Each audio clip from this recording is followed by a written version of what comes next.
E aí, pessoal, vamos começar mais um episódio do Podcast Sócios. Quem fala aqui é Bruno Perini, host do podcast. Estou, como sempre, com a Malu Perini, minha esposa, host, o belo rosto dos Sócios. Olá, pessoal, sejam bem-vindos a mais um episódio dos Sócios. E sobre qual tema falaremos hoje? Hoje começaremos a falar sobre o tema do ano, né? Ou não, porque temos muitas coisas dividindo esse ano, mas as eleições certamente é um tema quente que vai acontecer aí durante esse ano, a partir de agora, acredito. Até agora, o tema do ano foi Banco Master, quebra do Eubank, só em janeiro, né? Janeiro Já vai foi ter Copa tenso. do Mundo, mas temos um encontro inescapável com as eleições em outubro. Esse tema já está presente já há bastante tempo, o mercado comenta bastante, expectativa, sai pesquisa, mas esse ano, daqui a pouco, toda semana vai começar a ter pesquisa, vamos falar um pouco disso com o nosso convidado. Mas antes de apresentá-lo, eu tenho um recado para vocês. Eu vou lembrar que no dia 9 de fevereiro, eu vou lançar a 35ª turma do Viver de Renda, meu curso de educação financeira. Lá você pode entrar sendo completamente leigo, que se você assistir às aulas e tirar as dúvidas, você aprenderá a investir tanto no Brasil quanto no exterior e a formar sua carteira de ativos diversificada entre ativos, moedas e países. Então, para quem quiser, nós temos um QR Code aparecendo na tela e um link na descrição. Lembrando que para os 300 primeiros tem um bônus especial. Você ganha, além do Viver de Renda, 1 ano de Finclass. Então, para quem quiser concorrer a esse bônus, é muito interessante que você esteja na lista de pré-inscrição. Porque lá a gente abre a inscrição às 8 e depois, para o pessoal de rede social, somente às 9. E esse bônus costuma acabar em alguns poucos minutos. Dado o recado, vamos apresentar nosso convidado. Estamos aqui com o Romeu Zema, é governador de Minas Gerais, um dos principais líderes da direita brasileira na atualidade. Entrou na política em 2018, quando venceu sua primeira eleição e foi eleito governador com 71,8% dos votos válidos no segundo turno. Em 2022 foi reeleito no primeiro turno com mais de 6 milhões de votos, o que dá 56,1%, para o mandato de 2023 a 2026.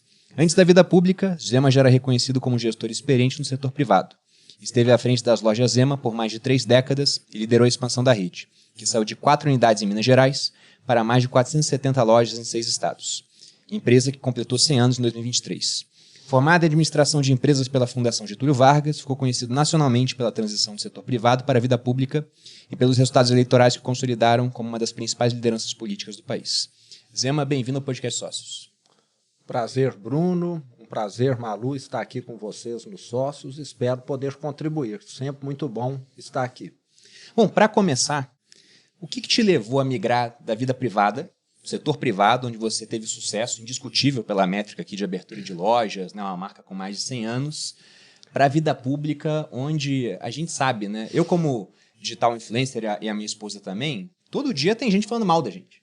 Com político é muito pior. Você pode fazer o certo e mesmo assim vai ter muita gente o tempo todo criticando, por melhor que seja a sua conduta. Por que você comprou essa briga?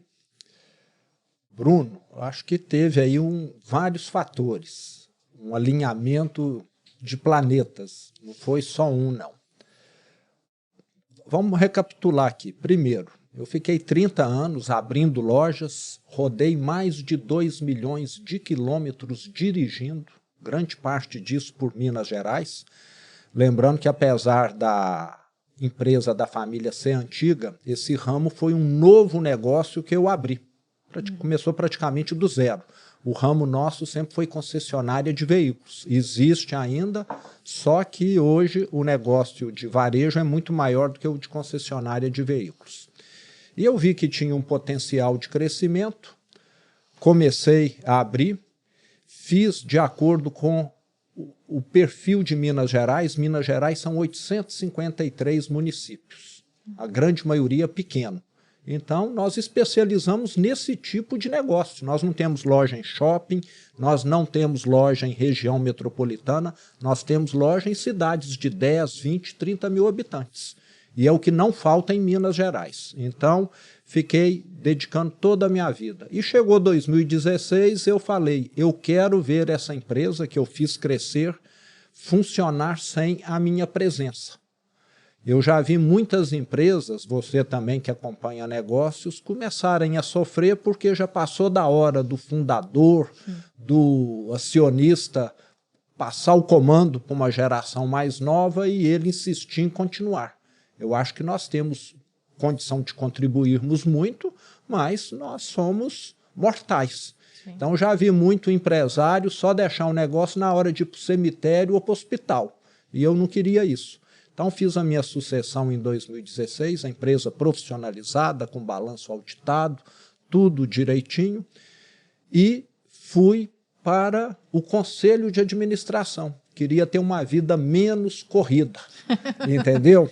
Foi para a política. E tive no ano de 17. O ano meu de 17 foi um ano totalmente atípico na minha vida. Eu não estava nem o dia todo na empresa e nem dedicando a outra atividade. Estava estudando, tive a oportunidade de conhecer startups fora, ver como que funciona, tá ajudando, contribuindo com a empresa de uma outra forma, que não lá no dia a dia, reunião, cobrança, relatório, viagem, deslocamento sem parar, e contribuir.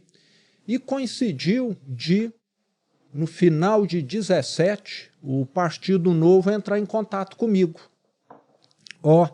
Nós queremos disputar a eleição para governador ano que vem, e queremos você contribuindo com o partido. Eu nunca gostei de política. Eu tinha até aversão. Eu ajudava a fazer a política de recursos humanos, os procedimentos, e uma das coisas que eu sugeri foi introduzida que era proibido entrar político na empresa para fazer campanha, para fazer qualquer coisa. Varejo, você depende do seu João, da Dona Maria, do Joãozinho para poder estar vendendo, não depende de político.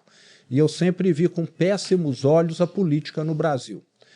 Então, a minha reação natural foi falar não. Você concorda?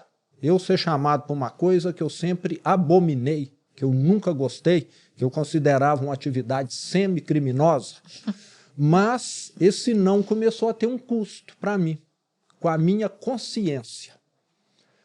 Eu acordava de noite e pensava, gente, eu sempre critiquei tanto o setor público, a burocracia do Estado, os políticos. Agora eu estou sendo chamado, posso contribuir com alguma coisa e não vou.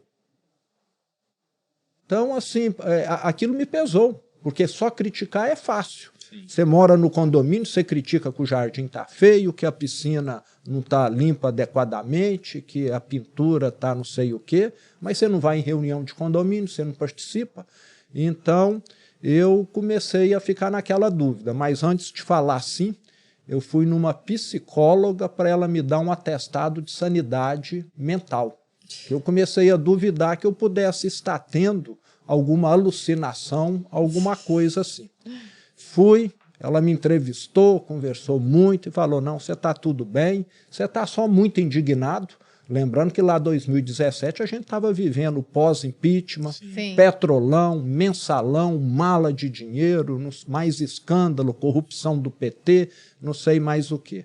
Ela falou, não pode ir. Igual agora, né? Não mudou tanta coisa assim. Mudou tanta coisa. 10 anos depois e pouca coisa mudou. E aí, mudaram algumas coisas. Eu fui com a cara e com a coragem. Eu falo que se aquela eleição de 2018 fosse esses grandes aquários que a gente vê com tubarão, teria lá alguns tubarões, que são os políticos de sempre, da política tradicional, com bastidões por trás, com apoio de centenas de prefeitos, milhões para gastar, e além desses tubarões teria lá um lambari desse tamanho que seria eu, entendeu? Porque eu estava num partido pequeno, desconhecido, sem recursos, o partido não usava recursos públicos, mas mesmo assim acabamos fazendo essa reviravolta. Então acho que o que me moveu foi inconformismo, foi indignação, lembrando que meus últimos 2 anos na empresa, 2015 e 2016, Bruno, eu tive de reduzir o quadro da empresa em 2.500 funcionários, devido à recessão. Sim. Você acompanha a economia, você sabe que a maior recessão da história do Brasil foi a de 2015 e 2016. E ali eu comecei a ver que não adianta você estudar muito, eu sempre fui bastante estudioso, não adianta você ser um bom profissional, não adianta você criar uma empresa boa se você está num país que está caminhando para ser uma Venezuela. O que vale qualquer empresa na Venezuela? Nada. Ninguém quer ir para lá. Um país onde só tem corrupção, não tem nenhuma previsão de nada. Então, em 2015 e 2016, eu acho que eu comecei a sentir. Mas a virada mesmo veio em 2017 com o convite do partido e essa reflexão. E lembrando também que a minha situação financeira me permite estar na política ganhando ou perdendo a eleição, não vai fazer diferença, eu não dependo, graças a Deus, de estar ganhando ou não qualquer eleição para me manter. Meus filhos já formados, criados também. Outro ponto que acabou ajudando, eu separado, que eu acho que casado e fazer campanha é uma coisa complicada, sabe? Você fica mais, você passa a viver igual cigano, cada noite num lugar, porque na minha campanha de 2018, eu fui a mais de 200 cidades. Nossa. Numa campanha, a mais de 200. Rodei só no meu carro, sem considerar voos e carros de terceiros, que às vezes eu utilizei, mais de 70 mil quilômetros. Então é uma maratona. E para quem tem família, acaba sendo, às vezes, um obstáculo. Mas os filhos criados, separados, acabou que funcionou. Então estamos aí. E mostrando que é possível fazer uma política diferente. 70 mil quilômetros só na campanha? Só na campanha. E foram quantos meses? 10 meses. 10 meses. 7 mil quilômetros por mês, dá 220 quilômetros por dia. Não é nada demais, não. Concorda? Mas não é pouco também, não. É bastante. Tava pensando no carro, todo dia? no carro da Malu. Você tem 40 mil quilômetros rodados em 4 anos. Em 4. Ah, mas olha só, esse é um carro bom para vender, hein? No dia que tá você for vendo? vender, O pessoal sabe. Tá vendo? No dia que, que a gente você fez for um vender, episódio você lembra de mim. recentemente. Tá? E aí eu botei a venda. Tá à venda, é um ótimo Porque é um carro híbrido no episódio. Falou, pô, híbrido pode dar problema. Não conta, amor. A gente tá aqui vendendo carro. E o que você notou assim de grande diferença do funcionamento do setor privado para o setor público, assim, as principais? E eu também queria saber se a experiência com o varejo te ajudou, porque eu gosto muito quando eu conheço executivos que passaram pelo varejo, porque as margens são sempre muito apertadas. Tem que fazer milagre. Então, se o cara não tá atento a custo, daqui a pouco vai para o negativo, entendeu?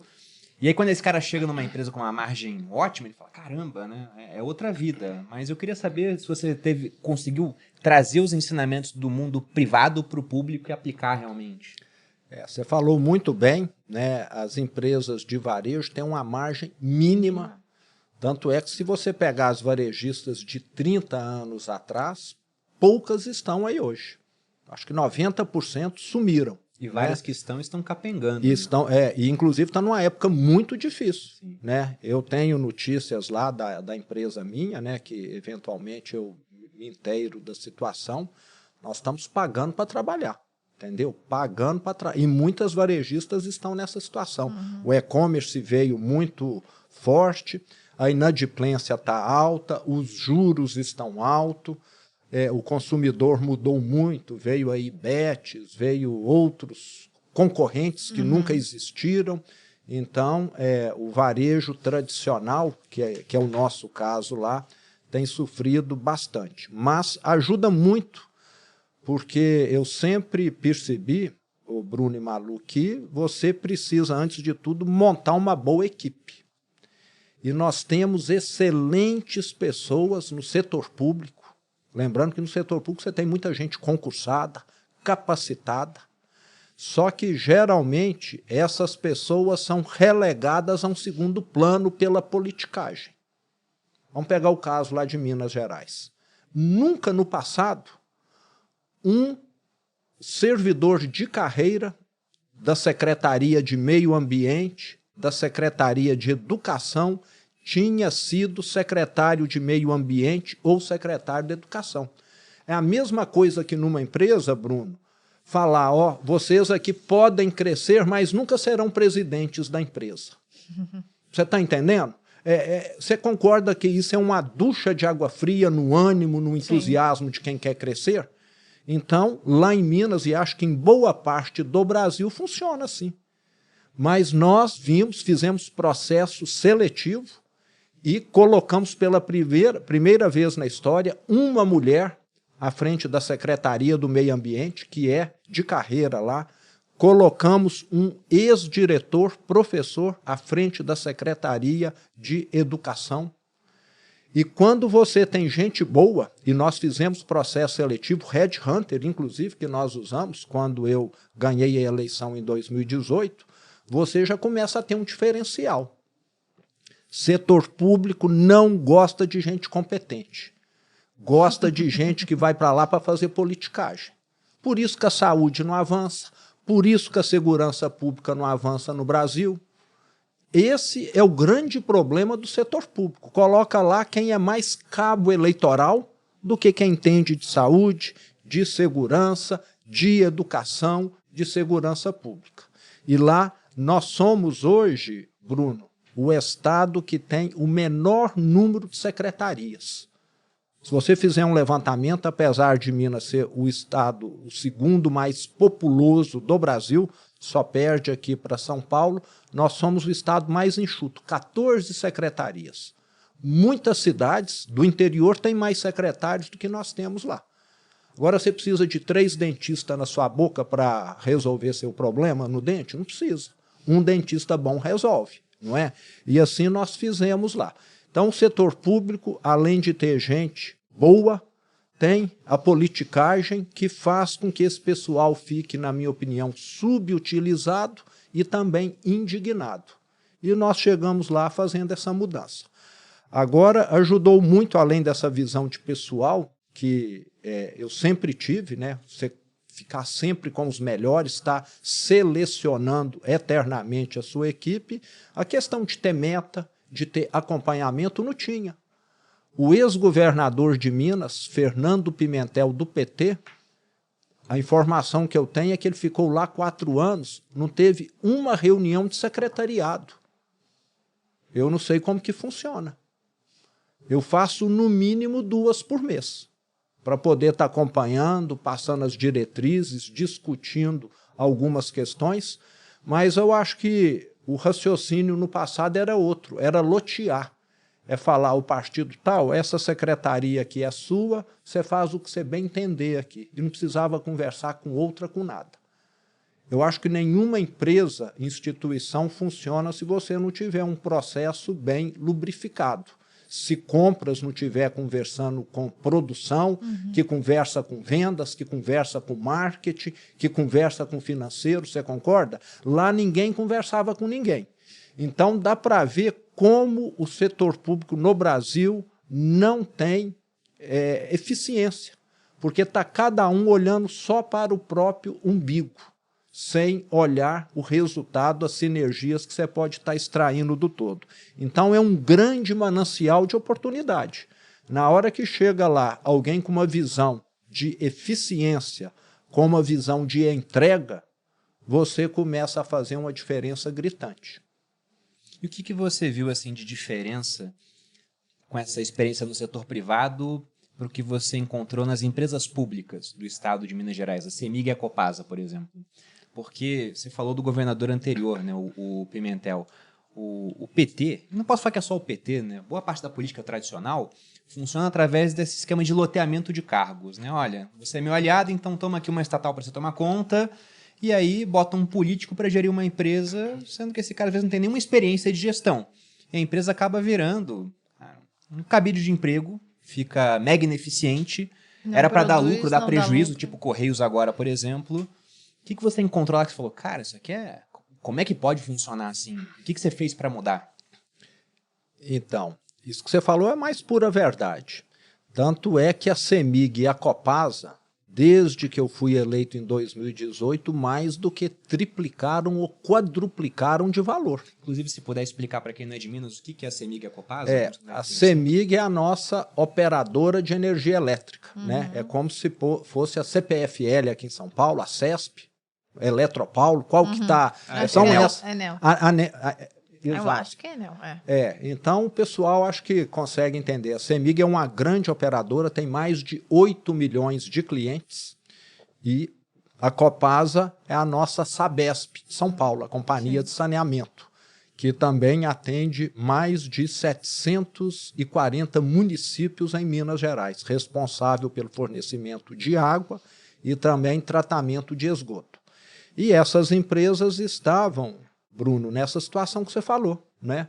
Era cargo político, era para atender favores políticos, mas assim, primeiro, inchadas, da mesma maneira que o Estado, entre estatais, Estado e autarquias, nós reduzimos mais de 50 mil cargos.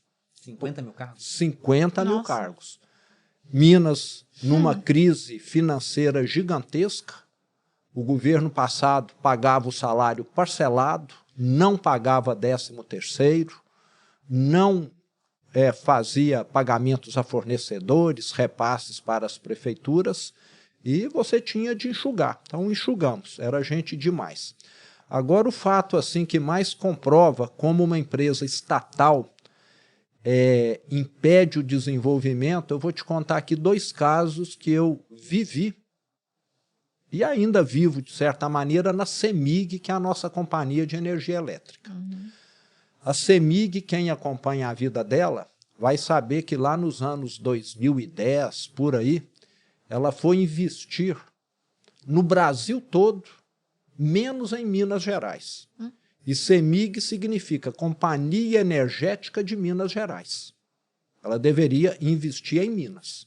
Mas ela foi investir na Light, no Rio de Janeiro, que você deve conhecer. Foi investimento. Teve um outro que não fica para trás, não. O Parque Eólico Renova, no sul da Bahia. Esse pediu falência ou recuperação judicial. Belo Monte e Santo Antônio, lá no Nortão. Todos desastre em termos de investimento. Esses 4 investimentos, conjuntamente, deram de prejuízo contábil mais de 12 bilhões de reais para a CEMIG. A participação societária, a equivalência patrimonial. E você acha que realmente foram investimentos? Um gestor tomou a decisão e ele avaliou mal? Ou foi troca de favores, tipo fundos de previdência comprando CDBs do Banco Master, porque provavelmente alguém estava ganhando por fora, né? Alguma corrupção. Nessa época eu não acompanhava a política, mas que foi investimento ruim, foi. E foi também, na minha opinião, projeto de politicagem. Eles queriam transformar a CEMIG numa Eletrobras 2, falando, agora a CEMIG vai ser grande, vai atuar em todo o Brasil, que isso vai ajudar aqui no meu projeto político, de ex-governadores. Lembre de quem você quiser aí, entendeu? Então, era um projeto político. E com isso, sabe o que aconteceu? Além da CEMIG ter tido esse prejuízo superior a 12 bilhões nos balanços, teve ainda o sucateamento de toda a infraestrutura de transmissão e distribuição em Minas. Quando eu fiz a minha campanha em 2018, Bruno e Malu, o que eu mais assisti na hora que eu chegava numa cidade era um produtor rural falando, meu pivô central está parado, tem 4 anos porque eu não recebo energia. Nossa. A minha indústria, eu tive que comprar um gerador que eu ampliei a produção e a CEMIG não me entrega energia. Escutei isso aonde eu ia. Tanto é que na minha gestão, para poder corrigir isso, nós saímos, a CEMIG completou 70 anos, há pouco tempo. Em 70 anos ela tinha feito 400 subestações. Na minha gestão nós entregamos 200, para você ter ideia. Em 70 anos fez 400, em 7 anos nós estamos fazendo 200, para poder tirar esse atraso. Agora não é só dinheiro que resolve isso. Ela atende o estado todo, o estado de Minas tem o tamanho da França, é quase que o dobro da área do estado de São Paulo. Você precisa, além de dinheiro, de material, de gente para executar. Mas esse problema está quase que resolvido. Dessas 200 subestações, nós já estamos aí entregando as últimas já.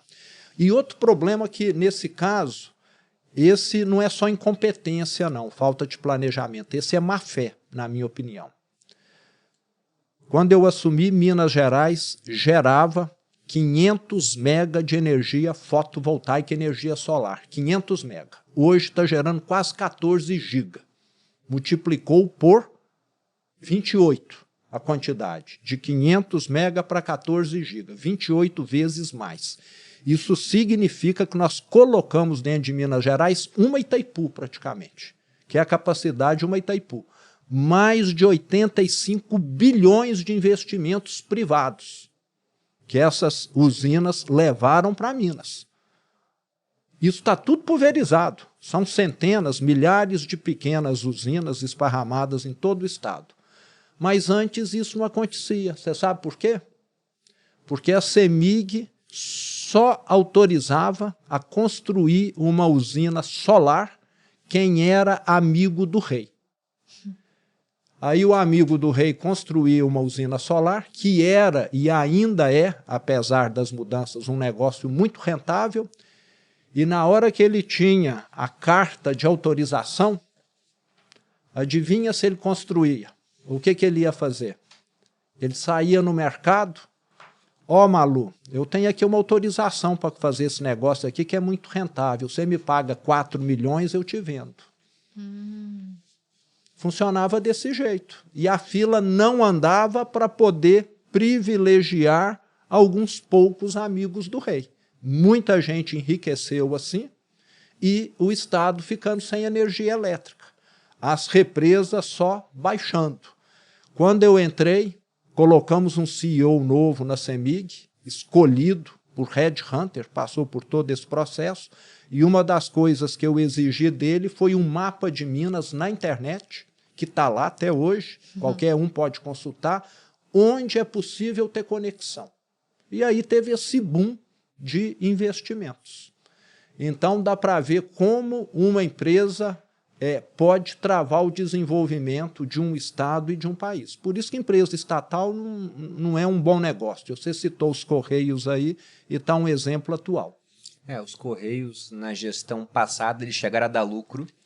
Eles estavam para ser privatizados em uma época que ia ter gente querendo comprar. Agora. Só que isso não aconteceu, o lucro virou para prejuízo e é muito difícil o Correio agora ter valor como era no passado, porque você tem toda uma infraestrutura que foi criada pelos concorrentes privados, que investem muito mais, porque eles têm lucro e usam lucro para reinvestir. O Correio tem prejuízo. E aí, para poder sanar nesse problema dos Correios, o que vai acontecer? O Estado vai capitalizar os Correios. Então acaba que o nosso dinheiro de impostos, em vez de ir para educação, para segurança, vai para salvar os Correios. Vai colocar num negócio que não é um bom negócio hoje em dia. Que não é um bom negócio. Aqui no grupo a gente tem 9 negócios diferentes, né? Então eu falo que a minha tarefa, junto com os diretores do grupo, é alocar bem os ativos. Se tem um negócio que gera muito mais resultado, ele recebe mais dinheiro em comparação com o outro que não gera resultado. Aquele que não gera, a gente fecha muitas vezes. Já na gestão pública, o que acontece é, aqui tem um negócio que está gerando pouco resultado. Não, dá mais dinheiro. Dá mais dinheiro. Em vez de matar o negócio. Exatamente. É que eles não têm dinheiro, não têm recurso, eles culpam isso. Então vai, enfia dinheiro e o negócio não vai para frente. Mas é inacreditável que o negócio que dava lucro agora dá tanto prejuízo. Tá pouco tempo. E o Correios, como você falou, valia um dinheirão aí há 10 anos atrás, há 8 anos atrás, né, quando se cogitou de privatizá-los. Hoje eu acho que ninguém quer nem de graça. Pois é. Já tem todo um passivo que seria herdado. E no caso de CEMIG e Copasa, o que faltou, na sua opinião, para conseguir privatizar durante o seu governo? Ou se não era o intuito, você acha que, olha, apesar de ter uma sempre gestão foi melhor... objetivo. Eu quero lembrar aqui que nós privatizamos mais de 200 empresas que não dependiam de autorização legislativa. A CEMIG tinha muitas subsidiárias. Caramba. O Estado tinha muitas participações. Light, Renova, Belo Monte, Santo Antônio, isso tudo foi vendido, entende? A CEMIG e a Copasa precisa de autorização do Legislativo. A Copasa já conseguimos, vai ser privatizada em breve. Talvez até março, abril agora, ela vai estar sendo privatizada. É a última das grandes empresas de saneamento do Brasil que ainda está em mãos do Estado. E com essa privatização, Bruno, nós vamos ter uma avalanche de investimentos nessa área de fornecimento de água e saneamento, tratamento de esgoto. Já que uma empresa estatal, eu falo que ela, se fosse um carro, ela anda com freio de mão puxado. Porque na hora de executar uma obra, ela tem de fazer toda aquela burocracia, licitação, quem fica em segundo lugar embarga, entra na justiça falando que o primeiro não pode ganhar, que ele não atende esse quesito, e as coisas simplesmente não andam. Na hora que está no setor privado, você vai contratar quem você acha que te presta um bom serviço. Então, agora a coisa vai andar a partir de março, e quem vai ganhar com isso é o mineiro, porque a empresa vai ficar mais enxuta, mais eficiente, e o cálculo da tarifa de água leva em conta esse tipo de gasto operacional. E quanto menor o gasto operacional, mais barato fica. É bom lembrar isso, porque às vezes as pessoas ouvem, né? Ah, vai privatizar e tem uma sensação de que é ruim ou que vai ficar mais caro. O grande argumento exatamente o contrário. É que vai ficar mais caro. Só que tudo no Brasil fica mais caro, né? Porque tem inflação. Essa é a primeira coisa. Porque o pessoal fala, pô, nas companhias aéreas, né? Querem tirar a bagagem obrigatória que existia no passado para falar que vai baratear, a passagem só ficou mais cara. Porque tudo fica mais caro. A gente tem inflação ano após ano. Nosso dinheiro não tá valendo. Mas no caso de abastecimento de água e coleta de esgoto, o Brasil, de cada 2 domicílios, 1 não tem abastecimento de água e coleta de esgoto. Para quem mora numa grande cidade parece absurdo, mas isso é o retrato do Brasil. E agora o mercado privado ele pode investir nisso, mas durante muito tempo, antes do marco de saneamento, praticamente não podia. Então, quando deixou só na mão do Estado, não deu certo. Não foi, né? E a gente morou no Rio de Janeiro, Zé, mano. Lá na época, a SEDAI era uma estatal que fornecia água e esgoto. E para ser mais eficiente, parece que fizeram tudo no mesmo cano durante um certo período. Porque a água saía marrom da torneira. Eu, quando fui fazer exame de sangue, tava lá que eu tive hepatite A. Eu falei, ué, mas como é que eu peguei esse negócio, né? Pela água. Água do Rio de Janeiro.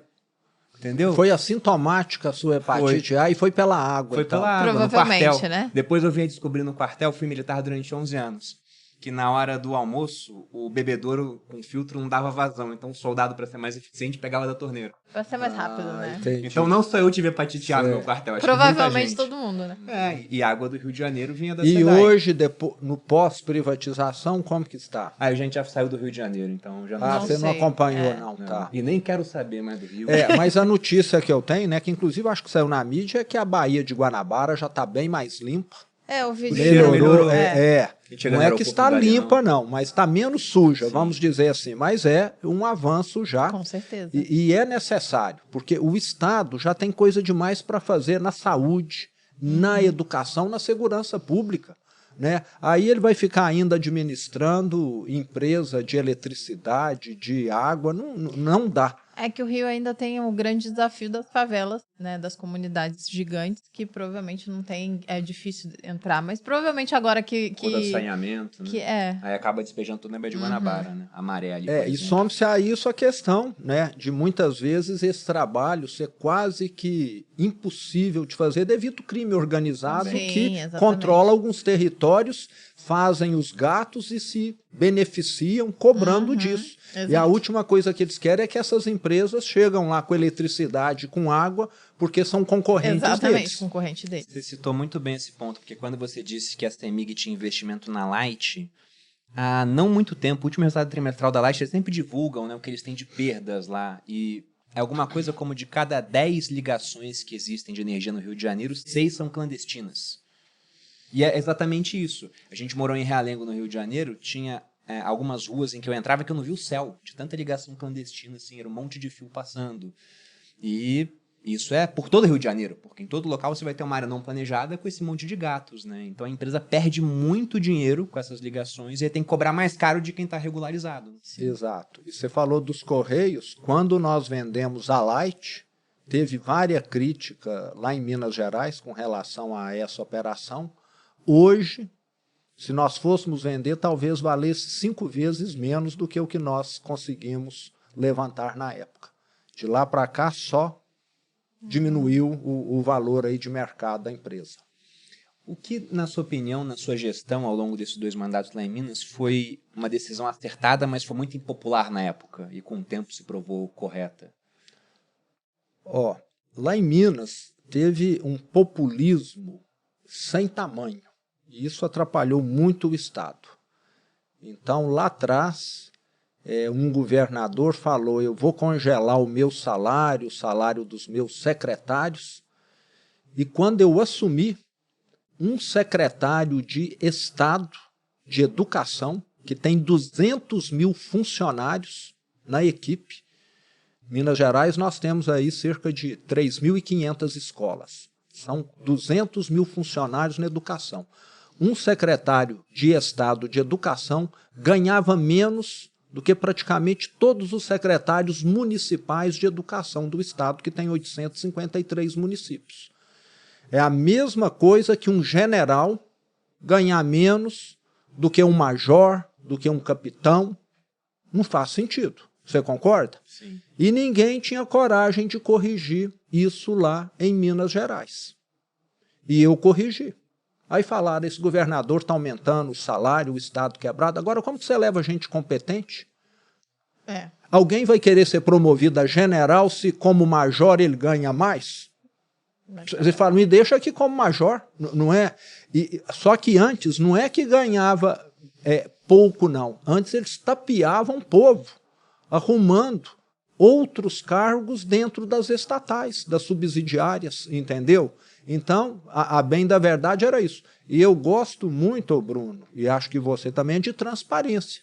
Se eu tenho aqui um secretário, o salário dele é esse, é o salário correto que todo secretário no Brasil ganha, da Bahia, de São Paulo, do Rio de Janeiro, do Rio Grande do Sul, não é diferente, e em vez de falar que ele ganha lá um pouquinho e por fora ele está ganhando não sei mais quanto em conselho fiscal, em conselho disso, daquilo, etc.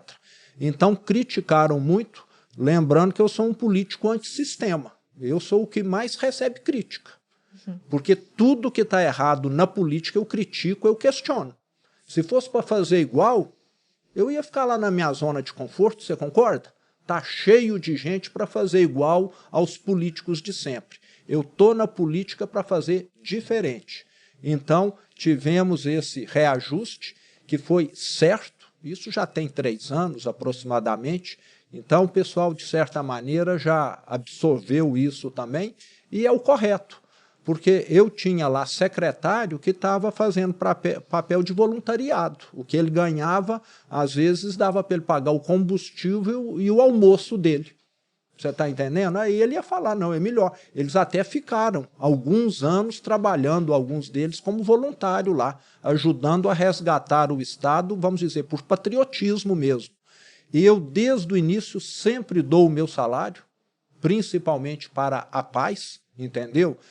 Tenho essa postura, eu assumi, quando fui candidato, que eu doaria o meu salário enquanto o funcionário público de Minas não recebesse em dia. Mas depois de 3 anos, coloquei o salário em dia, os pagamentos todos em dia, e mesmo assim continuei doando. E ainda criticaram que eu estava aumentando o meu salário. Se você doa o seu salário, que benefício que você tem na hora que você aumenta? Eles deviam ir lá perguntar para as APAES se elas estão achando bom ou ruim, porque eu tenho doado para essa instituição que eu gosto e admiro bastante. Então, agora, crítica no setor público eu já acostumei e faz parte. No setor privado tem, no público muito mais, porque sim, todo mundo, ali você não tem concorrente. Eu falo que no setor privado você tem concorrente, não é? No setor público você tem algo mais forte, é adversário. É gente que quer te detonar, mesmo que para isso a população esteja perdendo. É uma guerra, muitas vezes, suja que você enfrenta. Mas o meu couro foi engrossando aí ao longo dos anos e a gente vai absorvendo cada vez com menos dificuldade esses impactos.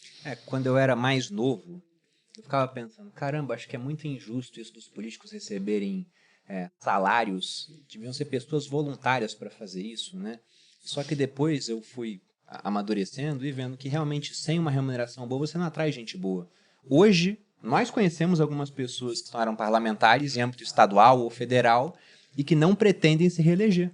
Porque o cara, durante 4 anos, abriu mão de muito dinheiro que ele poderia ganhar no setor privado. Fala, cara, não compensa no final. E olha que ganha bem, quando a pessoa faz de forma honesta e não está ganhando, né? Exatamente, né? Porque se você entra e começa a participar do jogo da política, aí você ganha bastante dinheiro de forma errada. Eu tenho secretários nessa situação. Alguns que já saíram falaram, governador, eu contribuí aqui 3 anos, 4 anos e já dei a minha contribuição, agora eu vou para o privado, porque lá eu vou ganhar 4, 5, 6 vezes ou até mais do que isso. Eu tenho hoje, eu posso te afirmar, um secretário de saúde que é médico, ele está lá no governo ganhando muito menos do que ele ganharia como médico.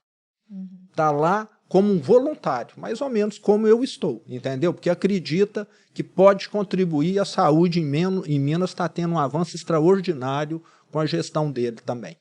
E você acha que você conseguiria fazer, Zema, pelo Brasil, aquilo que você fez por Minas, de pegar um estado que estava com as finanças muito ruins, melhorar esse panorama, dar mais eficiência, a ponto, inclusive, de ser reconhecido pelos mineiros, né? Porque não é fácil se reeleger no primeiro turno. Você acredita realmente que dá para mudar o Brasil? Com toda certeza. E eu quero aqui lembrar, ô Bruno, que Minas é um estado bem complexo. Minas, 853 municípios, o estado do Brasil que mais tem municípios. Minas tem uma parte que é igual ao Nordeste, não sei se você conhece o norte de Minas ou não, ali se fala igual baiano, com sotaque da Bahia.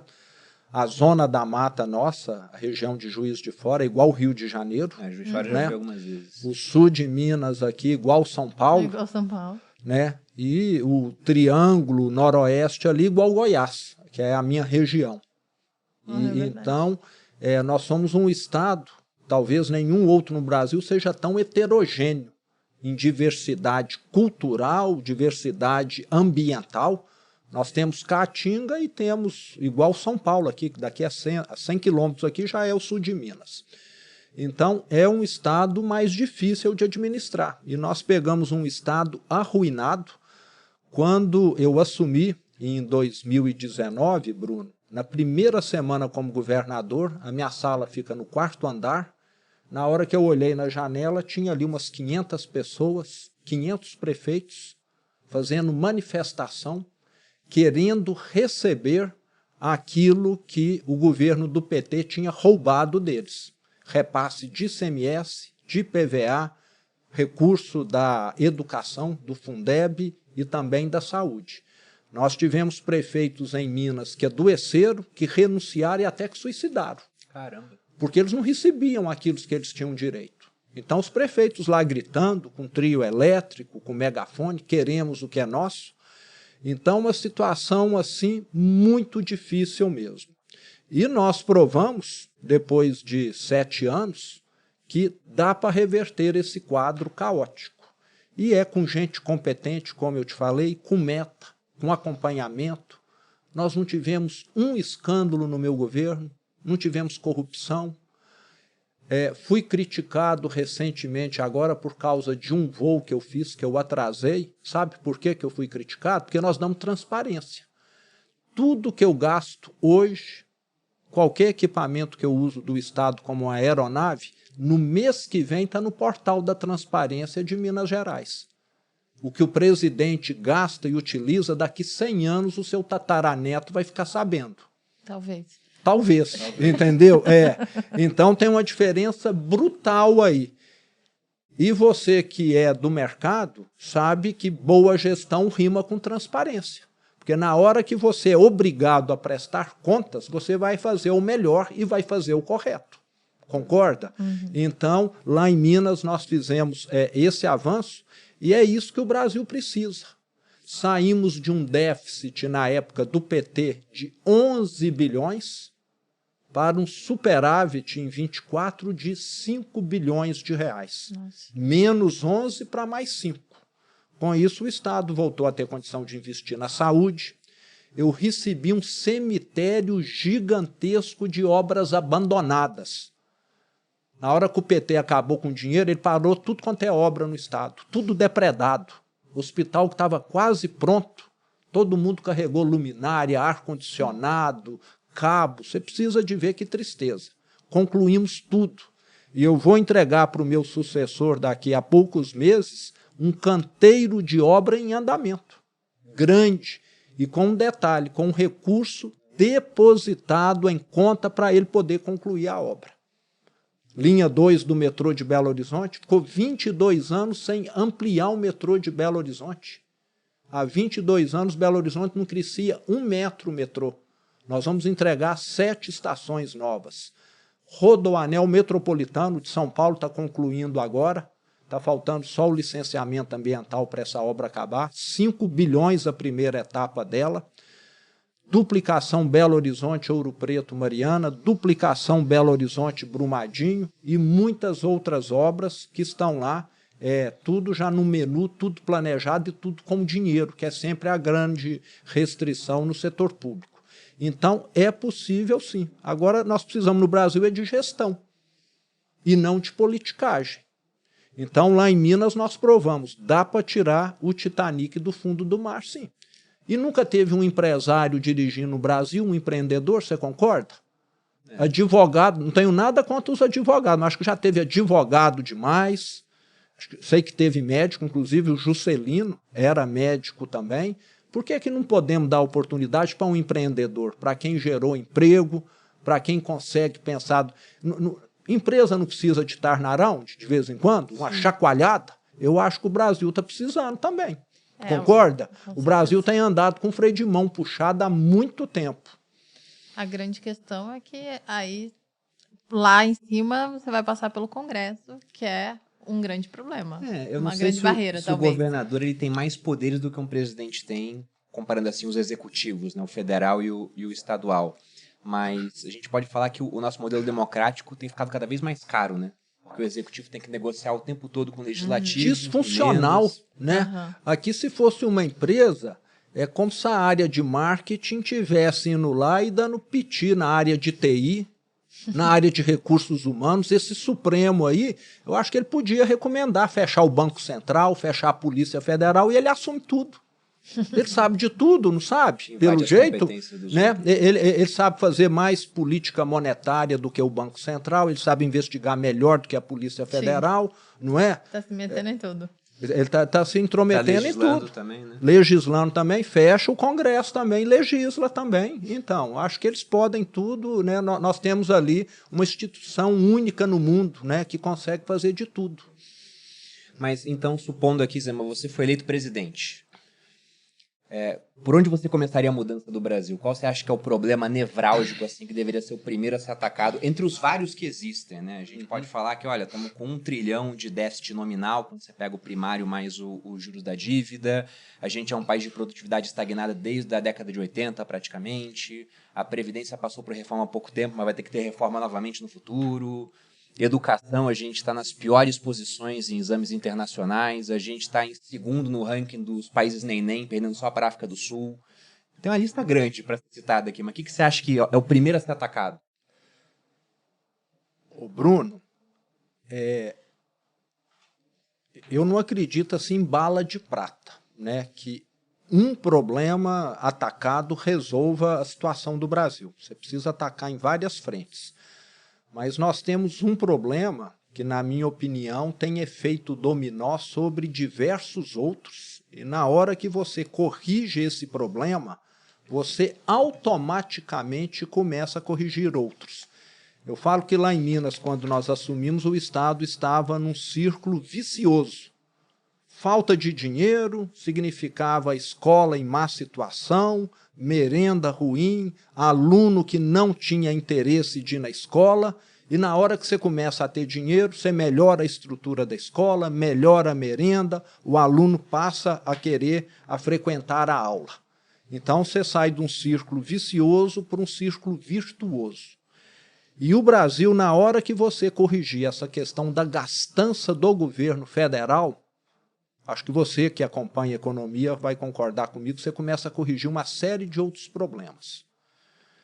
Os grandes números hoje eu acho que são uma dívida do governo federal de 8 trilhões de reais, juros de 15% sobre 8 trilhões significa 1 trilhão e 200 bilhões por ano de pagamento só de juros, sem considerar todas as outras despesas, porque nós temos um governo perdulário, gastador, que não tem nenhuma responsabilidade com o futuro. E uma dívida que está caminhando para ficar incontrolável. Quem está no mercado financeiro sabe disso. Na hora que entrar um governo falar, aqui nós vamos ser sérios com gasto, aqui todo ano, se a inflação for 3%, eu só vou deixar a despesa aumentar em 2%, nós vamos melhorar as contas, essa taxa de juros cai no mínimo pela metade, vai cair para os seus 7%. Sempre tenho conversado com economistas aí.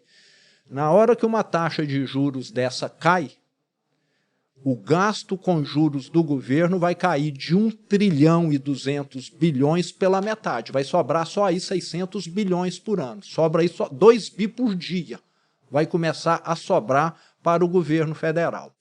Então, com isso, você, além de melhorar as finanças públicas, você também tem um impacto gigantesco no setor privado. Tem muita empresa hoje que tem máquina velha, que precisava ser substituída, que está disposta a investir, mas o financeiro lá fala, não dá para financiar com essa taxa de juros. Mas na hora que cair para 7, para 6, para 5, e é possível, essas empresas vão investir, vão se modernizar, vão ficar mais competitivas, vão ficar mais produtivas, e produtividade maior significa renda maior. Sim. E o Brasil começa a soltar esse freio de mão que está puxado aí há muito tempo. Então, economia andando, a arrecadação melhora, aí você tem condição de investir mais em educação, as prefeituras, os estados, a União, você tem condição de investir mais em segurança pública, em saúde. Então, eu falo que esse problema da gastança do PT, do Lula, é um problema que faz com que o Brasil fique travado. E esse problema é antigo. Aqui no Brasil parece que falar em economizar no setor público é palavrão, é ofensa. Você concorda? Não é? Todo mundo só quer gastar, todo mundo só quer mais um naco daquilo ali, ninguém quer apertar o cinto. E está aí, inflação até que não está tão alta, mas essa taxa de juros está asfixiando. E vai explodir a bomba se não tiver alguma mudança que for feita por bem, vai ser feita por mal. Porque a dívida está tomando um rumo incontrolável. Você deve conversar com economistas aqui de vez em quando, né? Eles já devem ter mencionado isso até de forma mais clara que eu estou falando aqui, essa bomba relógio que está armada aqui no Brasil. Então, eu falo que esse é o grande problema. É como se numa casa você tivesse goteira, comida ruim, colchão velho, roupa que não serve mais em ninguém. Você precisa ter dinheiro para começar a consertar tudo isso, concorda? Sim. Não é? Então, a primeira coisa é falar, nós vamos começar a economizar para sobrar dinheiro para a gente consertar todos esses problemas aqui. E devagar você vai melhorando a educação, vai melhorando a saúde. Eu te diria que foi o que nós fizemos em Minas. Sem dinheiro, você não resolve as coisas. Se você não toma conta das contas adequadamente, não sobra dinheiro para hospital, não sobra dinheiro para as escolas, não sobra dinheiro para as estradas, nem para a segurança. Essa questão financeira, né, dos juros aqui no Brasil, eu acho até que ela é relativamente fácil de ser consertada. Porque você falou, poxa, a gente tem uma taxa Selic de 15%. E a gente tem outras taxas de juros de títulos públicos que também estão dentro da dívida pública, né? Mais ou menos metade atrelada a Selic, uns 47%, para pegar um número mais exato, e o restante tem lá IPCA mais alguma coisa, pré-fixados. E a taxa de longo prazo está muito alta também, tá? IPCA mais 7 alguma coisa, né? E vários economistas que já vieram aqui falaram, olha, o Brasil não aguenta isso muito tempo, porque a dívida, juros de 15%, em 5 anos a dívida dobra, se fosse tudo com juros de 15%, né? Só que metade então é muita coisa de crescimento, sendo que não é só a dívida crescendo também, porque você tem mais dívida sendo feita, já que no primário o governo ele arrecada um tanto e gasta mais do que ele arrecada. Você tinha que ter um primário superavitário, Exatamente, você concorda? exatamente. Além da dívida ainda tem o déficit primário. Pois é, a gente não consegue fazer o superávit, mas quando entra alguém com uma postura muito mais fiscalista, só desse cara ter essa postura, o juros de longo prazo já pode desabar. E aí com isso você começa a ter financiamento para a empresa com juros mais baratos no longo prazo. Então, realmente melhora a produtividade da economia. E um dado que eu acho absurdo, né? Sempre que eu vejo esse dado que a gente não aumentou a produtividade desde a década de 80, eu penso, caramba, mas veio mecanização. Muita coisa Veio aconteceu. um monte de trator no campo. Antes eram as pessoas, começaram a ter mecanização, ficou muito mais produtivo o campo, por exemplo. Você teve computador, você teve smartphone, você teve robotização, você teve IA. Agora, E não tem inteligência produtividade a artificial. mais. Como é que pode isso, né? O campo é mais produtivo, mas se lá está crescendo a produtividade e no final a gente não cresceu, A quer dizer gente que... está decaindo. Então. Exatamente, em vários outros pontos a gente não conseguiu produzir mais. E isso é bizarro, porque o tanto de tecnologia que foi agregada, né? E se tem uma regra que a gente pode colocar no mundo, é que se você dá tecnologia para o homem, ele produz mais. Um cara pescando com a mão, ele é menos produtivo do que um cara que usa uma vara de pescar, que é menos produtivo do que um cara que usa um barco. Mais tecnologia igual a mais produção. A tecnologia avançou pra caramba. Se eu pego um cara dos anos 80 e teletransporto pra cá, é outro mundo. E a gente E o Brasil não consegue evoluiu. produzir mais. E por quê? Porque não investe. Porque você precisa de capital. Sim. Não é? Projetos aí em outros países, qual que é a taxa interna de retorno? Se for 15%, todo mundo investe. Na Europa, Estados Unidos, concorda? Sim. Aqui, 15%, todo mundo vai falar, deixa meu dinheiro rendendo. Para o governo. Melhor. Não é? E um ponto ainda importante, Malu e Bruno, isso é altamente concentrador de renda. Sim. Para onde que vai esse dinheirão? Para quem tem 50 milhões, Sim. 10, 100, 1 bilhão, 2 bilhões. Esse pessoal está rindo, está satisfeitíssimo com esse governo. Agora o pobre que compra o telefone celular parcelado, compra a moto e o carro financiado, está pagando prestação da casa própria, esses estão sofrendo. Eu falo que esse governo dá com uma mão e tira com a outra. Porque o que ele paga de juros, esse 1 trilhão e 200 bilhões, é muito mais do que o que ele paga de Bolsa Família. Se não me engano, é 400, 600 bilhões a ordem de grandeza. Ele dá muito mais dinheiro para rentista do que para pobre que precisa. E aí, pegando dois problemas que eu queria ouvir a sua opinião, Zema, porque na percepção do brasileiro, inclusive o atual presidente, ele tem perdido popularidade por conta disso. Os brasileiros batem muito na tecla da corrupção e tem uma sensação também de que nada vai mudar, né? A gente vê os maiores absurdos e é só mais um dia normal no Brasil. E o outro ponto é criminalidade.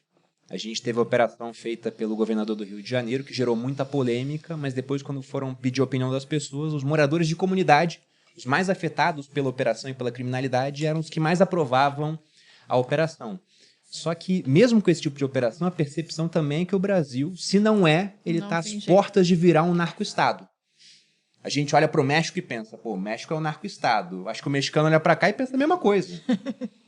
Então, eu queria ouvir sua opinião sobre esses pontos, né? Como combater corrupção, que parece que é endêmica, né? É algo que está arraigado na política brasileira, e como também diminuir a criminalidade, sendo que hoje a gente já tem, inclusive, a criminalidade se infiltrando nas maiores esferas de poder do Brasil, né? Bom, Bruno, vamos falar de corrupção primeiro. Eu acho que corrupção, primeiro, você tem de ter aí uma tolerância zero. Transparência que eu falei agora há pouco. Fundamental, você concorda? Se uma empresa de capital aberto, o acionista não sabe o que os CEOs, os diretores ganham, estão gastando, vai virar uma zona. Não vai? Sim. Tem de ter acompanhamento do Conselho de Administração. Então, aqui no Brasil, nós temos de acabar com essas caixas pretas que existem dentro do setor público. O presidente pode gastar, não sei o quê. O único gasto, na minha opinião, que tem que ser confidencial é aquele referente à segurança do país. Se o país comprou uma arma lá, está colocando uma base na divisa com a Venezuela, tudo bem, por uma questão de segurança nacional. Mas, tirando isso, tem de mostrar tudo que é gasto. E aqui no Brasil não se mostra. E regras também, que eu falo, duras. Eu sou governador de um estado, Bruno, que tem 300 mil funcionários públicos. Você sabe quantos parentes eu tenho lá na folha de pagamento? 0. Sabe quantos parentes meus fornecem para o estado, prestam serviço para o estado? 0 também. Acho que nós temos de ter esse tipo de rigidez no setor público. Você tem algum parente fiscalizando também? Porque em vários estados é assim, né? O governador quem fiscaliza ele é a própria esposa. Não, também não tenho, não. Não nomeei nenhum parente para o Tribunal de Contas do Estado, que é outra coisa comum aqui no Brasil, né? Não tenho nenhum parente que é juiz, desembargador também. Até tenho orgulho de ser o governador de Minas que mais nomeou mulheres para o Tribunal de Justiça, desembargadores, 5 ou 6 que eu já nomeei. Nenhuma parente, todas selecionadas, entrevistei uma por uma. Então, eu acho que nós precisamos separar o público do privado. Agora, na hora que um ministro do Supremo, a mulher dele tem um contrato, me parece, para ganhar 3 milhões por mês de um banco que só está fazendo fraude, isso para mim é de república de banana, aonde acontece esse tipo de coisa. Se acontece, não num país sério. Se isso acontecesse num Japão, lá eu penso que a pessoa teria até suicidado, porque lá tem honra. Parece que aqui nós não temos isso, não. Né? Aqui nem demissão a pessoa tem vergonha de pedir. Né? Então, acho que nós precisamos começar a moralizar. E para isso é preciso bons exemplos. E é o que eu também, além de parente, fiz lá em Minas.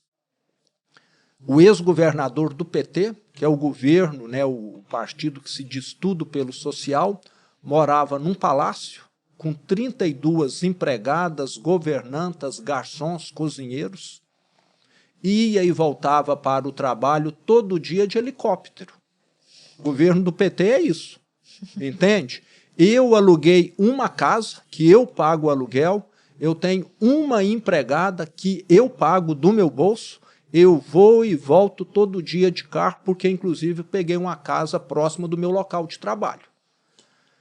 Então esse governo do tudo pelo social costuma dar exemplo ao contrário, e isso contamina. Se o presidente faz isso, o ministro quer fazer, se o presidente faz isso, não sei quem lá quer fazer igual. E quando eu faço, eu exijo da minha equipe fazer igual. Sim. Então, eu acho que corrupção você começa a combater com bons exemplos e com leis rígidas também. O Fachin está lá no Supremo querendo colocar um código de ética e parece que ninguém está querendo código de ética. Para quê? Porque parece que está se beneficiando dessa zona que está lá. Sim. Não é? O outro tem o irmão, que é sócio lá do Master, tem negócios com o Master também. Então, é necessário separar esse público do privado. Quem tem cargo público tinha de fazer uma declaração, ser muito mais fiscalizado do que quem é do privado. Eu venho do privado igual você, eu tinha fiscal lá todo dia do ICMS, da Receita Federal, do Banco Central, do município. Agora o sujeito é ministro, ele não pode ser fiscalizado? Tinha de ser mais, ele está lidando com dinheiro público, você concorda? Sim. Uhum. Se você é aqui do privado, o limite do dano que você pode causar é sobre os seus recursos. O limite que ele pode causar lá é o Brasil inteiro. Então tinha de ser muito mais fiscalizado. E com relação à criminalidade, é um pouco nessa mesma linha aí, precisa ter rigidez. Eu gosto muito de citar um caso um tanto quanto extraordinário que nós tivemos em 2021, em Minas Gerais, mas para mostrar que tem efeito didático, sim. 2021, na cidade de Varginha, a inteligência da nossa polícia detectou que uma fazenda foi alugada por 28 homens e tudo indicava que eles tinham lá um arsenal de guerra. A polícia foi lá dar uma averiguada e foi recebida a tiros. Resultado final, 28 criminosos mortos. Quando você atua dessa maneira, parece que você começa a deixar o recado claro. Não venha fazer novo cangaço aqui. Esse pessoal é especialista em explodir agência bancária, caixa eletrônico, utilizar escudo humano. Põe uma pessoa em cima do capô para fazer essas ações de forma que a polícia não atire, porque é como se tivesse ali um refém. E, desde então, sabe o que aconteceu com essas ações do novo cangaço em Minas? Em 2016, nós chegamos a ter 260 ocorrências desse tipo de ação. O ano passado, nós tivemos uma. Então, na hora que você deixa claro, aqui o crime será punido, aqui o crime não será tolerado, você dá um recado para o bandido. Agora, quando você tem um presidente que fala que bandido é vítima da sociedade, aí ele se sente, eu acho que, muita vontade para estar atuando, e é o que tem acontecido no Brasil. Então, nós precisamos tornar as leis mais rígidas aqui. Bandido não recebe polícia com diálogo, nem com um buquê de flores, recebe polícia com bala. E na hora que a polícia revida, tem gente que critica.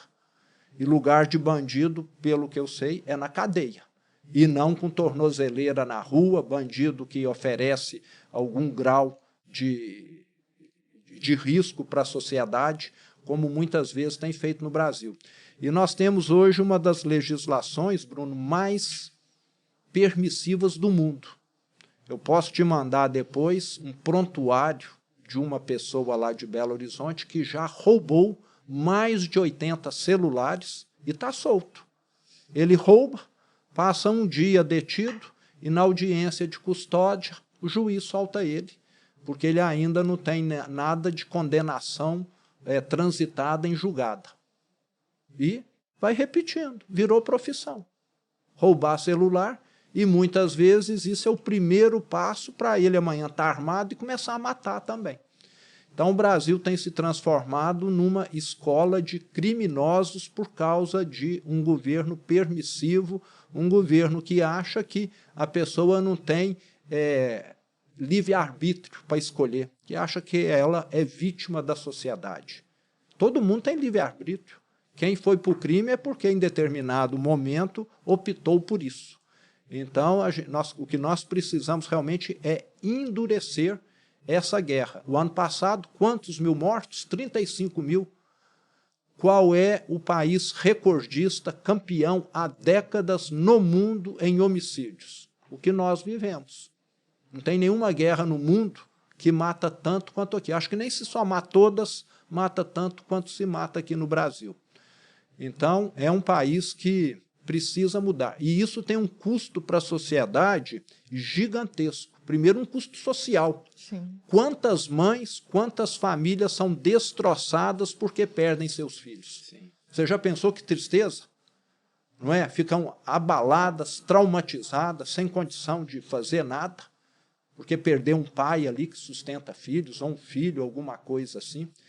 Tem um custo para o Estado gigantesco na saúde. Sim. Quantas pessoas são atendidas com tiroteio, traumatizadas por perseguição, etc. Tem ainda um custo para a Previdência, quantas ficam aí inválidas. Né? Levou um tiro na coluna, teve um membro amputado por causa aí dessa rivalidade, dessa guerra. Então, o custo para o Brasil é gigantesco. E você perde, geralmente, homens novos que estão na idade produtiva.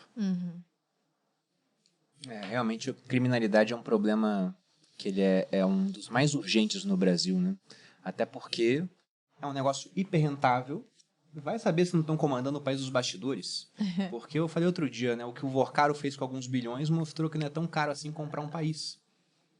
Será que... E aí, a minha sogra falou, pô, ele é um cara inteligente, né? Eu falei, não, ele foi pego. Inteligente mesmo é um cara que faz isso, não é pego, ninguém conhece, temos entendeu? aí vários que a gente não tá vários, sabendo. devem estar por aí dos O bastidores. Madoff foi mais inteligente do que ele, que levou uns 40 anos para ser pego, não foi? O dele foi o quê? Uns 8?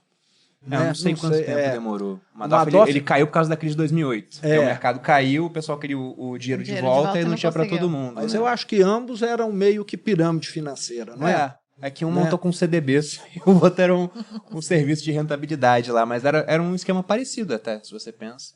E o Madoff foi uns 40 anos, não foi? Que ele ficou lá. Eu não sei se foram 40, Brasil, não, Estados Unidos. Foi o maior esquema de pirâmide do mundo, né, o do Madoff.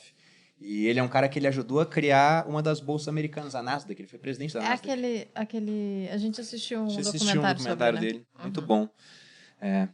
E quanto à educação, Zema, por que você acha que o Brasil não progride em educação? Sendo que se você quer que um país ele tenha desenvolvimento, seja mais produtivo, isso geralmente acontece porque as pessoas receberam educação, elas têm boas ideias, elas empreendem naquele país, se o ambiente for amigável para isso, né? Se tiver propriedade privada, se eles tiverem clareza de que o resultado vai ser deles, se tiver mais segurança jurídica, mas tudo parte da educação. E no Brasil a educação ela é sofrível. Eu, quando era militar, a gente fazia uma prova de redação para escolher os soldados que iam fazer curso para se transformar em cabos, que era a graduação seguinte. E aí eu pegava soldado que estava na faculdade de engenharia, de administração, o cara fazia uma redação 20 linhas, com um ponto só. Começava aqui, vírgula, vírgula, vírgula, só tinha um ponto final lá. Tudo escrito errado. Universitário. Assim, e o cara era universitário. Entendeu? Então esse é o nível de educação do Brasil hoje, né? Bruno, se fosse fácil, alguém já tinha corrigido. Mas eu que estou lá à frente do governo de Minas há 7 anos, né, nós avançamos na educação, como eu comentei aqui, reformamos mais de 2.500 prédios escolares, reformas grandes. Você precisa ter uma estrutura física boa. Nós temos lugares no Brasil, em Minas acho que isso já não existe mais, em que as pessoas têm aula num lugar totalmente improvisado. parece que você está convidando o aluno para não ir, né? Ele assentar em caixote. Né? Primeiro, acho que você precisa ter toda essa infraestrutura aí. Colocamos o Wi-Fi em tudo, CFTV para questão de segurança, uma merenda que eu faço questão de almoçar quando vou no interior, que não é muito diferente da minha casa. Para você ter ideia, o PT, em 2018, investiu em merenda escolar 20 milhões. O ano passado nós investimos 470. De 20 para 470. Dá para ver como que não tinha qualidade nenhuma antes. Você multiplicar por 23 vezes um orçamento com merenda, quer dizer que se serviu uma porcaria. E era verdade. Então, hoje, essa merenda é muito boa, mas isso é o básico. Isso não quer dizer que as crianças vão aprender. O que nós precisamos, e você que vem aí de Forças Armadas, de um mundo militar, sabe muito bem, e que falta nas escolas do Brasil, se chama disciplina, se chama aprender princípios. No Brasil, o que nós temos hoje, eu converso muito com algumas professoras, são alunos que às vezes de famílias mais humildes, que até recebem Bolsa Família, e a professora fala, não vem, na hora que a mãe é alertada que ela pode parar de receber Bolsa Família, aí ela começa a se preocupar um pouquinho. Então, na minha opinião, todo pai, toda mãe tinha de ser responsável, recebendo ou não Bolsa Família, pela frequência dos filhos. Igual você precisa estar em dia com os seus pagamentos de impostos, você precisa estar em dia também com a frequência do seu filho à escola. Você entendeu? Eu acho que num país onde as pessoas ainda não têm esse sentimento da importância de frequentar uma escola, nós precisamos endurecer um pouco a regra. Falar, seu filho precisa ir pelo menos 80% das aulas, caso contrário, você não está em dia com as suas obrigações como cidadão, como votar, como prestar o serviço militar, etc. Então, eu sou meio linha dura mesmo, porque senão você não muda as coisas. Tem pai que está aí só bebendo, só não sei o quê, se drogando, mãe só não sei o quê, e não quer saber de filho. Se colocou um filho no mundo, você tem obrigação. Se você não quer, passa para o avô fazer, então, para sua mãe, para o seu pai. E outro ponto, nós precisamos mudar a estrutura, a forma que muitos sindicatos atuam na educação. O ano passado, lá em Minas, nós queríamos escutar. Vou deixar muito claro aqui, fazer audiência pública para implantação de escola cívico-militar no estado todo. E lembrando, essas escolas só serão colocadas onde você tem diversas escolas estaduais, aí você pega 3, 4 ou 5 e transforma uma delas em cívico-militar. Então, quem não gosta de escola cívico-militar, tem a outra lá, continua funcionando. Nós vamos transformar 5%, 10% das escolas em cívico-militar. Aonde você só tem uma numa cidade pequena, essa não vai sofrer mudança. E sabe o que aconteceu? Sindicato dos professores entrou com uma ação para não ter audiência pública. E conseguiram, no Tribunal de Contas do Estado, que não tem nada a ver com educação, uma decisão para não deixar escutar. Mas, graças a Deus, essa semana nós revertemos essa situação na justiça comum, entendeu? Vamos escutar. Eu sei que muitos pais, muitas mães, alunos e até professoras querem que a escola seja cívico-militar. Vai ter dentro dessa escola um militar acompanhando, vai fornecer disciplina, vai fornecer noções de moral, de civismo, que nós precisamos no Brasil. Não adianta você saber muita matemática e agir para montar um banco master, você concorda? Você está dando uma chave. Melhor nem saber, você concorda? Ser um analfabeto, que aí não teria feito tanto prejuízo assim para um país como o Brasil.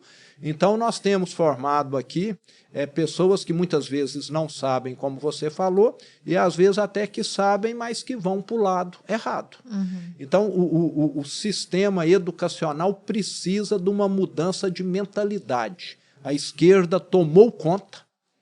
Não sei se você, de vez em quando, vai falar em universidade, é um dos ambientes, geralmente, onde você mais vê que está ali o pessoal só criticando quem trabalha, só criticando quem investe. Você é explorador, você está destruindo o meio ambiente, mas está todo mundo de carro, está todo mundo de telefone celular, como se aquilo ali não demandasse minério de ferro, aço, que foi extraído de uma mina, né? Uma alienação total do mundo e só criticando tudo, e só favorável a esse Estado paternalista e não a quem precisa se qualificar e ter princípios morais.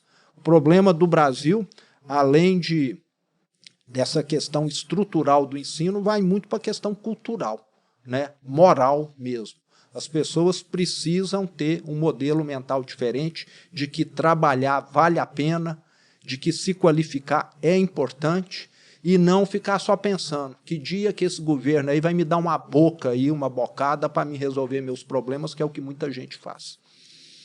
Com certeza. Quer comentar sobre isso? Sobre o experiência cívico. no colégio militar e depois na Não, faculdade eu achei pública? interessante, achei talvez uma boa alternativa a algumas, né? Porque eu estudei em colégio militar, o Bruno estudou também, então... Eu no Rio de Janeiro, você passou por Manaus. eu passei por 2, Campo Grande e Manaus, e faz diferença. Agora, uma pessoa só dentro do colégio não vai fazer tanta diferença, eu acho. depende do tamanho Você da vai escola, precisar de né? um pouco mais de algum... É porque os colégios militares que a gente passou, eles eram Eram grandes. de militares. Sim, nós temos lá os colégios Tiradentes, que aí são nessa linha que vocês estão falando. Tem colégio né? militar também, acho que em Juiz de Fora e Belo Horizonte, não tem? Tem. Do Exército, tem. Foi esse que a gente estudou. E foi muito bom. Eu só conheço uma pessoa que fez colégio militar comigo que não se deu bem na vida, que se envolveu com drogas. O restante, todo mundo se deu bem na vida. No Rio de Janeiro tem aqueles também que foram pra lados que a gente não tem certeza. Ele se deu bem, só não sabe se é do bem ou do mal, entendeu? Ele tá bem. Pode ser, né? Mas... e outra que você falou da faculdade, né? O Bruno não fez faculdade. E eu sempre falo pra ele que é um mundo completamente à parte. Porque militar, como ele né? fez academia militar, ele não passou pela parte acadêmica civil, que é realmente uma loucura, assim. Eu fiz faculdade pública e... Aonde que você fez? No Rio de Janeiro. Fiz Unirio. Ciência Unirio. política. Fiz ciência política, que o Bruno Nossa, então você estava carinhosamente... no ninho das cobras, Exatamente. então. E é E muito dos engraçado. escorpiões. De todos os peçonhentos. Sei. E o Bruno sempre fala que era ciências soviéticas, porque... Porque só tinha um lado da política lá, não tinha os dois, entendeu? Sim, só um lado. E na minha casa, meu pai é militar, meu irmão é militar, eu era tida como uma pessoa de esquerda. Na faculdade, eu era tida como uma pessoa de direita. Então, tudo depende do referencial. E, de fato, não tem espaço para a direita na faculdade pública. E eu fiz faculdade há 10 anos, 15 anos, quanto faz? Faz muito tempo. Faz bastante tempo. Faz bastante tempo. E naquela época já era assim, imagina agora Acho que tem uns 10 anos de formada já. que o negócio tá muito pior. E só piorou. Só piora. Tudo pichado, só bicho louco lá, não é isso? Nesses lugares aí. De vez em quando aparece aí outro na... ambiente. Um ambiente... aqui em São Paulo também tem, né? Então, é loucura. E não é com esse pessoal que nós vamos construir um país do futuro, Não. você concorda? Não vamos de jeito nenhum. O problema é que isso tem se reproduzido. Né? Uma geração substitui outra e o país não avança. Isema, você acha que a sua candidatura seria uma terceira via frente a um quadro polarizado? Porque a gente tem, de um lado, né, na esquerda, o Lula, e acho muito difícil que não seja ele a concorrer, né? Mas, ou alguém que ele coloque lá, vamos colocar essa hipótese menos provável, e na direita o nome mais forte hoje, o Tarcísio já se isentou da participação na eleição, seria o Flávio Bolsonaro, atualmente, né? As coisas podem mudar. E aí você surge como um candidato também de direita. Por que você acha que você deveria ser o candidato principal, digamos assim, para um segundo turno, provavelmente contra o Lula, alguém indicado por ele? Bom, eu estou conversando com o Bruno, que eu acho que entende de negócios que você acompanha, né? Instituições aí. no Brasil, ô Bruno, nós sempre tivemos, acho que até governadores e principalmente presidentes que sempre vieram do meio político. Na minha opinião, nós precisamos aqui de um turnaround, como eu comentei, né, de uma virada de chave, de alguém que venha com uma visão de gestão, alguém que venha com ideias novas. Lá em Minas, nós mostramos que eu fui eleito governador de Minas em 2018, sem nunca ter sido vereador, prefeito, deputado estadual, federal, sem nunca ter disputado uma eleição. E muita gente apostava que aquele governo não ia dar certo lá em Minas. Mas tem hora que o que nós precisamos é oxigenar o sistema e não continuar o sistema. Dar uma chacoalhada no sistema. E, na minha opinião, o Brasil precisa dessa chacoalhada.